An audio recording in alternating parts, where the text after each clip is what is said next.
Magandang araw sa inyong lahat, mga giliw naming tagapakinig. Muli po mga kaibigan, narito na po ang pagpapatuloy at ikalawang ito ng liham kasaysayan na ipinadala ni Rani dito sa ating dulang. Love and Memories.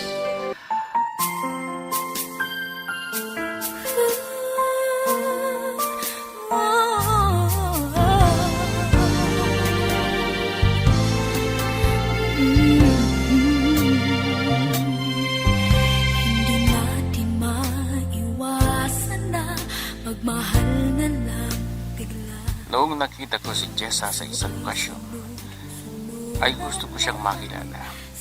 Pero nahiya ako. Yun pala, ay napansin niya ako. Kaya nag-isip ako ng paraan. Pag nakita ko siya ulit, ay makikipagkilala ako sa kanya.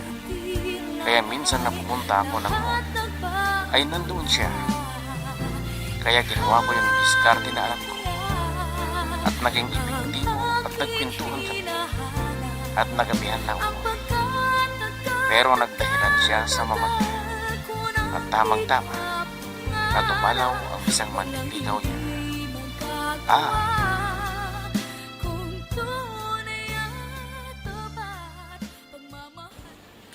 Paano ba ito, Delson?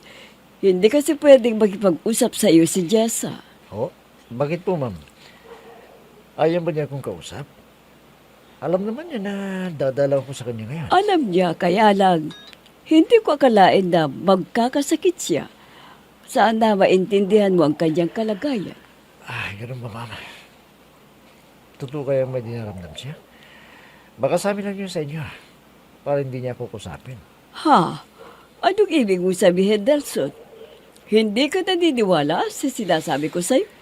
Naniniwala po ako sa inyo, pero kung yan yung sinabi niyo sa inyo, para sabihin sa akin yan, baka nagdadahil lamang yun. Hindi totoo na may dinaramdam siya. Ano? Hindi siya nagdadahilan, Nelson.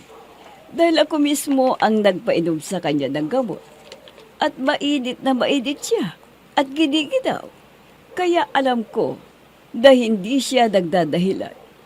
Ikaw ang bahala kung ayaw mong maniwala. Halika. Tingnan mo siya.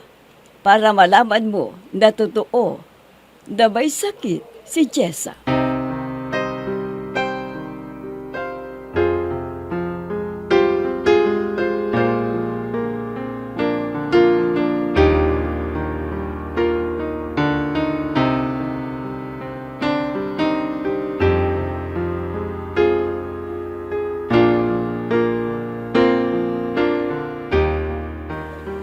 Oh, Randy, parang ang saya mo na umuwi dito sa bahay.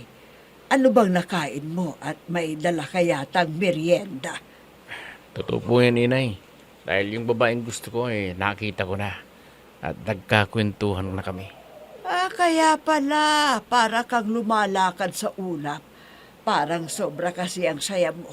Pero alam ko na hindi mo naman pwedeng dalawin sa bahay nila dahil hindi ka makakapasok sa bahay nila kung wala kang sasakyan. Ano? Talaga palang mayayaman ng lumiligaw kay Jessa, inay? Oo, Rani. Dahil mayaman sila. May pinag-aralan si Jessa at marami silang negosyo. Pero alam ninyo, inay, sa pag-ibig, kung tinamaan ni Cupido, kahit hadlangan, ay gagawa ng paraan para matupad ang kanilang pag-iibigan. At walang mahirap, walang mayaman. Lahat ay pantay-pantay sa Ay, pag-ibig. nako. Ang dami mo pang nalalaman na ganyan. Basta, huwag kang mangarap na ang gusto mong mapapakasawa ay isang mayaman dahil lalaitin ka lang at hindi ka tatanggapin na maging asawa ng kanyang anak. Inay, kahit anong gawin ng mama niya, pag ako ay sinagot niya, ako nang balang gagawa ng paraan para magkatuluyan Ay, kami. naku, ang tigas talaga ng ulo mo, Rani. Pinagsasabihan na kita. Kung ayaw mo makinig sa pangaral ko sa'yo, kung ano man ang mangyari na kabiguan mo, ha? Maala-ala mo na tama ang mga sinasabi ko sa'yo. na hindi ka bagay sa anak ni Doña Amanda. Naintindihan mo?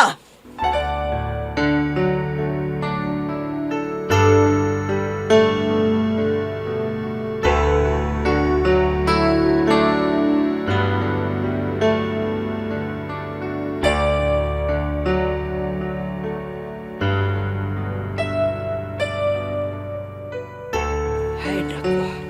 Ang daming tuyong dahon na mangga dito sa harapan ng bahay namin. Kailangan na mawalisan ko ito para malinis at magandang tingnan. Baka sabihin na hindi ko na alam mang magwalis sa kapaligiran namin. At pamahayan ng mga lamok at iba pang insekto na nangangagat. Delikado paglamok na may dalang dengue. Siguradong malaking gastos sa pagpapagamot. Kaya wawalisan ko na nga. Ba, may babaeng papalapit dito. Sino kaya to? Ayan, malapit na dito sa aking kinaroroonan. Ay, magandang araw sa inyo, Aling Angge.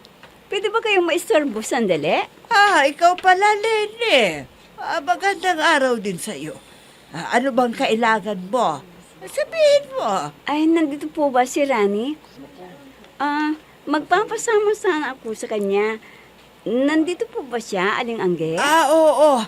Nandun sa kwarto niya at nagpapahinga. Halika doon sa loob ng bahay at tatawagin ko para makapag-usap kayong dalawa. Salamat po, Aling Angge. Sana naman ay pumayag si Rani na samahan ako doon sa pupuntahan ko. Ikaw nang bahalang magsabi sa kanya kung ano ang kailangan mo sa kanya. Sige, maupo ka muna dyan Tatawagin ko sandali si Rani.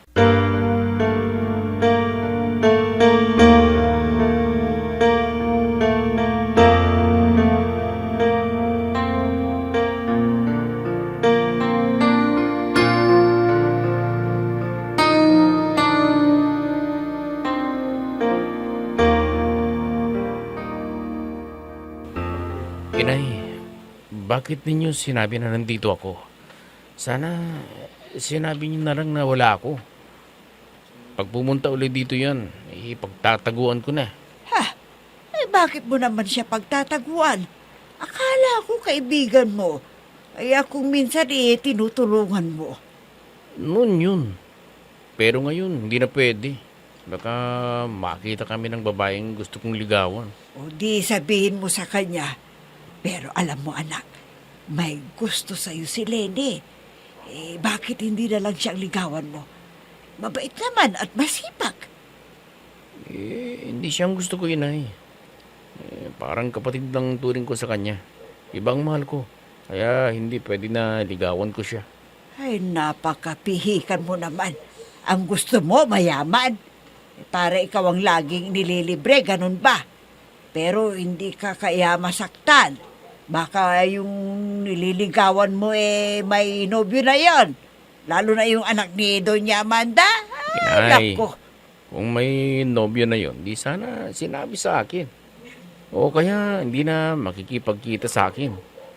Binigay pa niyang cellphone number niya para matawagan ko siya. Ano? Hindi ko na alam kung paano ka makakalusot sa mama niya.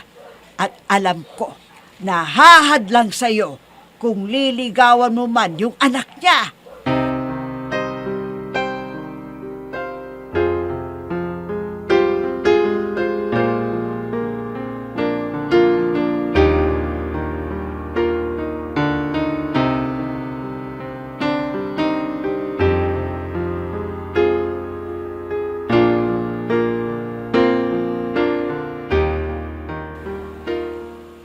Ano bang sasabihin mo sa akin, Lenny? Kung anong may tutulong ko sa'yo. Kwan Rani, pakiusap naman Samahan mo ako doon sa lugar ng pinsan ko. Malayo yun. May importante kasi akong kukunin doon. Ganun ba? Sige, payag ako. Pero ayokong magtagal tayo doon, Oo, hindi Rani. Talaga bang papayag ka na samahan mo ako? Oo naman. Ang silbi ng pagkakaibigan natin. Kung hindi tayo magtutulungan. At gusto ko rin makapasyal sa ibang lugar. Ay, salamat Rani. At pinagbigyan mo ang hiling ko sa'yo. At asahan mo na ito nang huli kong pagpapasama sa'yo. Hindi na kita guguluhin. Ha? Anong ibig mong sabihin? Hindi kita maintindihan. Sabihin mo sa akin para alam kong gagawin ko. Doon ko nipapaliwanag sa'yo. Doon sa lugar ng aking pinsan. At sana, wag mo akong biguin sa hiling kong ito sa'yo, ha, Rani? Oo, Lenny. Huwag kang mag-alala. Darating ako. Sabihin mo kung saan kita hihintayin at kung anong oras tayo aalis. Oh, sige. Doon na lang sa terminal ng bus. Mga 8:00 ng umaga. Para di naman mainit sa daan. Hintay na lang kita doon, ha?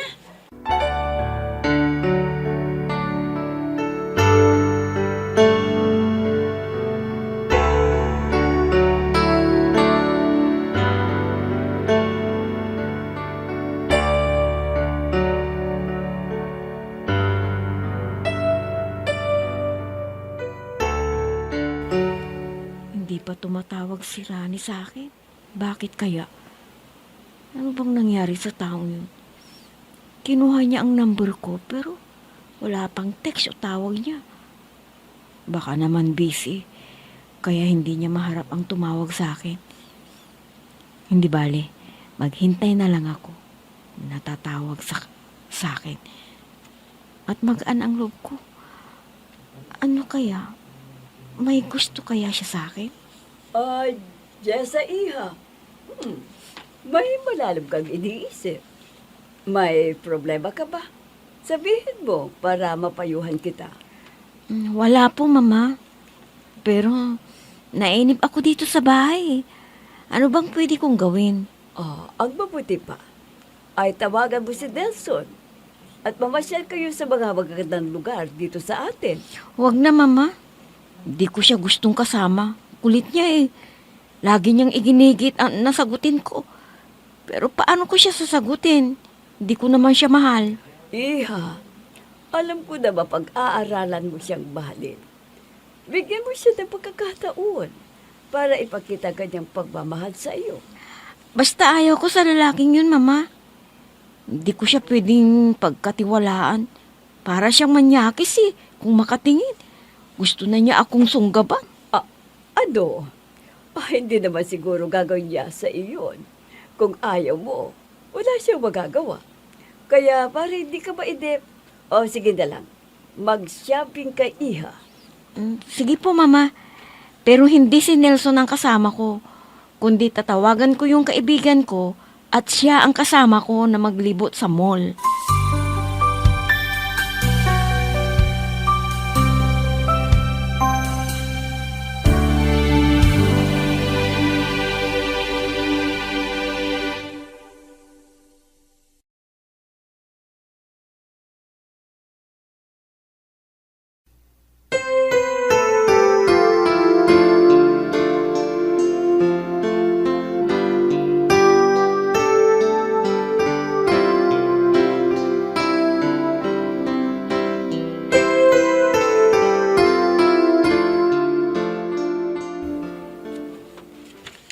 Ang ganda pala ng lugar ng pinsan mo. Ang kapaligiran ay puno ng mga halaman at malalagong puno ng mga prutas. At malinis din ang kapaligiran. Mabuti naman at nagustuhan mo dito sa pinuntahan natin. Pero pasensya ka na. Hintayin pa natin ang pinsan ko dahil nagpunta pala sa Maynila. At bukas daw ang dating niya. Walang problema. Wala naman akong gagawin eh. Tsaka alam naman ni Inay kung saan ako nagpunta. Dahil sigurado na hahanapin ako ni Itay. Ganun ba? Lagi kang sinisinta ng itay mo kung umuwi ka sa bahay mo? Aba, mabuti pa sa iyo. At pinapansin ka ng itay mo. Samantalang ako, walang pakialam ang itay ko sa akin. Dahil may isip daw ako at alam ko na ang tama at mali. Walang mula ni, binibigyan ka ng pagkakataon para patunayan mo na kaya mong alagaan sarili mo. At kailangan na maging responsable kang anak. Kaya ikaw ay pinagkakatiwalaan ng itay mo. Ha? Totoo kaya ang sinasabi mo? Baka talagang hindi ako mahal ng itay ko. Kaya naghahanap nga ako ng magmamahal sa akin. Pero wala pang nagkamali na mandigaw sa akin. Problema ba yun? Kailangan na humanap ka na yung tipo. Tsaka mo siya pakitaan ng motibo para ligawan ka niya. Ginagawa ko na yung sinasabi mo, no? Kaya lang, manhid ang taong yun. Kung pwede lang, ako na ang magsasabi na gusto ko siya. Ha? Lenny?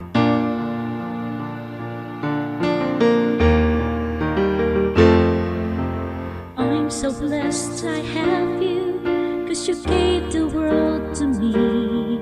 You're my inspiration, the perfect one in my life forever. You make my life complete.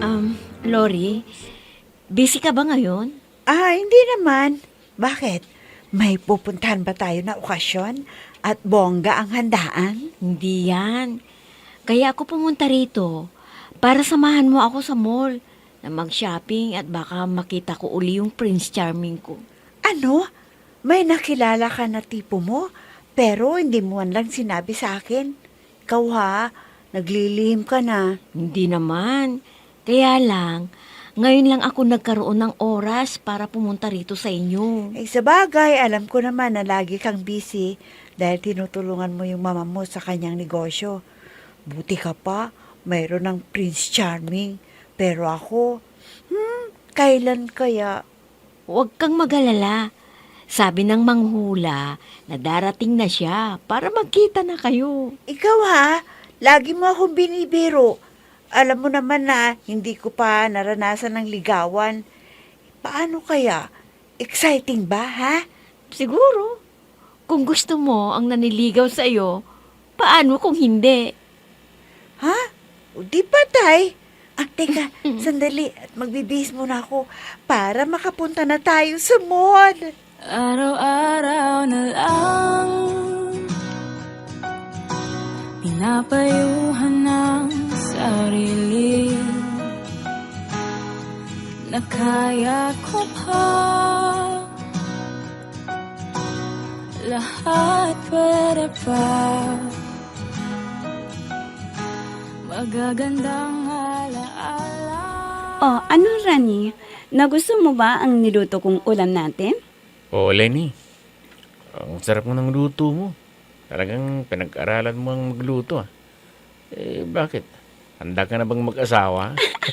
Ay, oo naman. Kaya lang, hindi ko pa rin mahintay na magsabi sa akin na mahal niya ako ng lalaking gusto kong makasama habang buhay. Ha? Ano ba naman itong si Lenny? Para ba siyang nanunukso? Pero hindi pwede. Hoy, Rani! Bigla ka na lang natahimik dyan. Ano bang iniisip mo? Matanong ko lang sa'yo. May nobyo ka na ba? Ha? Wala pa. Pero may plano na akong manligaw. Meron na pala akong nililigawan. Kaya pag uwi natin doon sa lugar natin, ay tatawagan ko para magkita na kami uli. Ha? May gusto kang ligawan? Pwede ko bang malaman kung sino siya? Pwede naman. Kaya lang kung minsan nag-aalala ako dahil may kayang pamilya niya. Baka malaman ng mama niya na ako ay mahirap ng buhay. At di na niya ako tanggap. Ha? Ganon pala eh. Bakit mo pa siya liligawan? Siyempre, kung anak mayaman, hindi siya sanay sa pagkain ng mahihirap. Kaya wag mo na ituloy ang panliligaw mo sa kanya. Ako na lang ang mahalin mo, Rani. Please? Ano?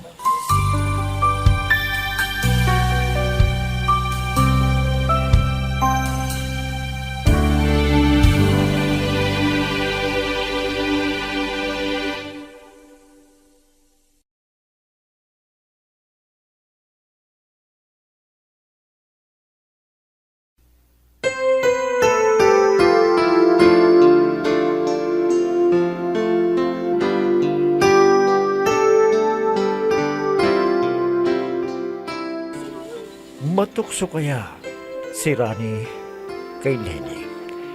Mga kaibigan, huwag ninyong kaligtang subaybayan ang pagpapatuloy at ikatlong yugto ng liham kasi sayang na ipinadala ni Rani dito sa ating dulang.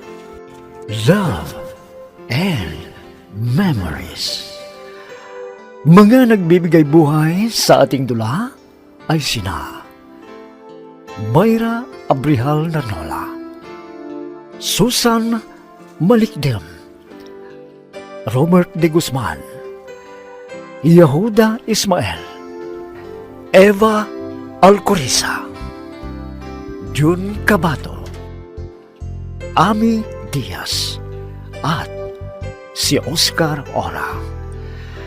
Technical supervision at musika ni Oscar Ora. Nilapatan ng tunog ni Robert de Guzman. Mula sa panulat at direksyon ni Ami Diaz. Love and Memories. Inihahandog sa inyo ng F3 Recording Studio para sa Pambansang Radyo ng Pilipinas, Bombo Radio Philippines.